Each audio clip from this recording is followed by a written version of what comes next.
when I realized, when I came out of prison, well, first of all, when I get started, it wasn't violent. We were all businessmen. My godfather, who I believe started, probably would be the lead person that would have been the original, if you want to say, cartel head. He would tell me, if you got to carry a gun to do business with someone, you have no business being with that person. Right. So we didn't carry guns. We didn't do anything. We're business people. I mean, he owned construction company. He owned the largest coal mines in Colombia, the largest emerald mines. I mean, airlines, very wealthy people. So when I realized I come out of prison, I go in 79, I come out in 85, and I realized it wasn't the world that it was.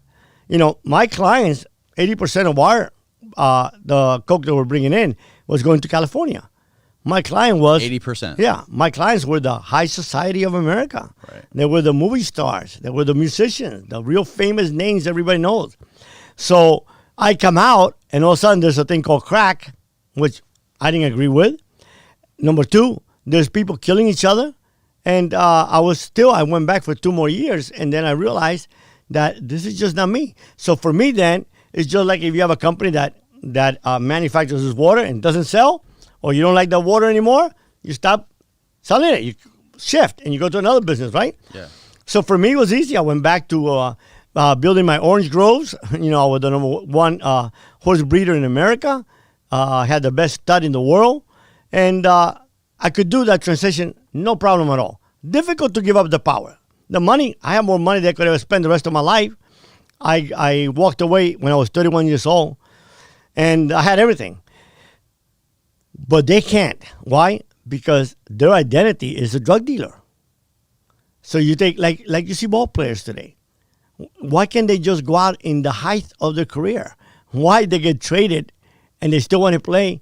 Because they don't know nothing else but to be a ball player. Like I told John Smoltz one time, and I said to him, what are you? He said, a ball player. I said, really? I said, John, what happens the day you can't throw a 100-mile-an-hour fastball? I said, to me, you are a child of God given a tremendous gift to make millions playing a game, right? So that's why you see all these people that they can't, and to a certain extent, I almost think that it becomes a game for them that the payoff is getting caught, and you've seen it over and over again with all of them. Because at the end of the day, how much money can you spend? How many cars can you drive? How many mansions can you have? When you got X amount of millions of dollars, you can live the rest of your life super comfortably. I mean, you can't go to strip joints and blow $100,000 a month. Right. But, that was the thing. So I walked away, and when I walked away, and originally I thought my life would be in danger, I hired this guy to teach me karate, because I'd done karate for a lot of years.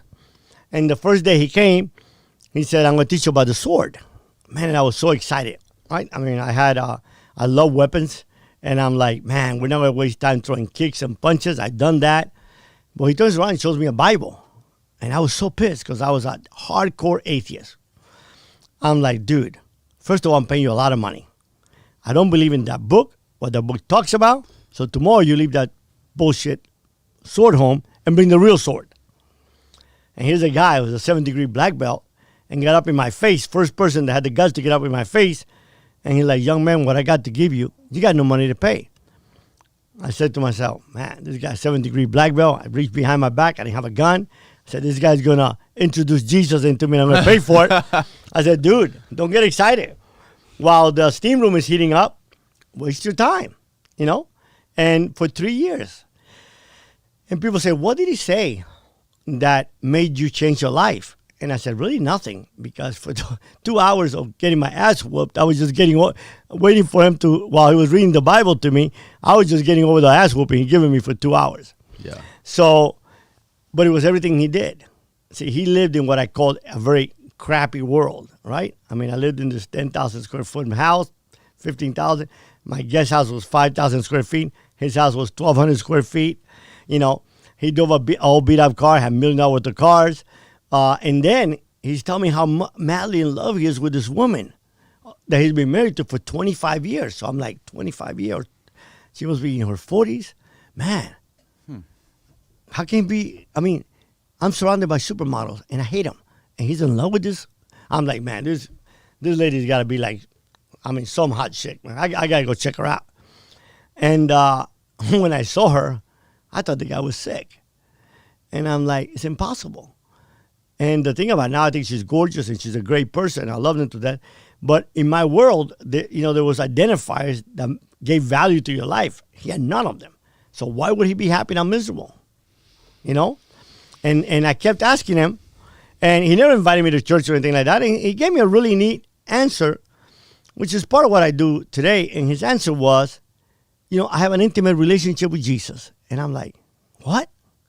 I said, first of all, you don't know that guy exists. How can you have an intimate relationship with someone who don't exist? I'm surrounded by people that die for me, and I don't have an intimate relationship with them. You don't have time for ancient myths, right? Yeah, I mean, dude, how do you know he exists? He said, well, I know air exists, and I can't see it. So I'm like, and that's all he would say. And really what I wanted him to say to me was like, I wanted him to battle me because I could fight. That I could do. But I couldn't fight someone that wanted to fight back. And for 3 years, he didn't waver. And I never forget, it was July 1st, 1990. About 10:30 in the morning, my divorce was final from my ex-wife. And I saw her dragging away my little girl, which was everything in my life. The main reason why I finally walked away from this world. And man, I saw her crying. I went to my room. I got on my knees, and I'm like, I can remember that till today. I said, first and foremost, Jesus, I don't believe you're real. I want to be honest. I'm honest, Number two, if you're real, you probably look at me and say, you're so bad, you stay down there, and I'll stay up here. Number three, but if you are the reason that man is happy, and you change his life, change mine, I'll die for you. And Christians say that when someone converts, there's angels and everything. I'm like, man, Cubans, they must not be able to play to the Cubans because I didn't hear shit, Yeah. I'm like, and actually in 3 months, my life went from bad to horrifically worst. I get arrested. I was at a horse show, and no clue why I was arrested. When they bring me in on this conspiracy, my attorney says, don't worry, you're going to go home. The only person testifying against you is a pilot, and he died. He killed himself using a DEA airplane to smuggle in the fog in Alabama. And he said, they don't have anything against you. It was a conspiracy, 160 people, and they had all been indicted. And their head guy had gotten life, and I knew, and he had transported for me years ago, way past the statute of limitation, which is 5 years. But he's like, just plead innocent, and we're going to go home. Mm-hmm. And I looked at him, and I'm like, Alan, I've been in my attorney forever, one of the top drug lawyers in the world. I said, Alan, here's the deal, man. Here you are, a good Jew that I know and love. Tell me I'm going home. I've given my life to this other Jew that ain't said nothing to me yet. But I know one thing. If my life is going to change, I got to change. I can't continue to fight these people the rest of my life. And I can't continue to lie. He said, if you do that, they're going to give you a life sentence. A life sentence for what? And then he told me about the indictment. I said, but Alan, I walked away 8 months before the minimum mandatory laws were enacted.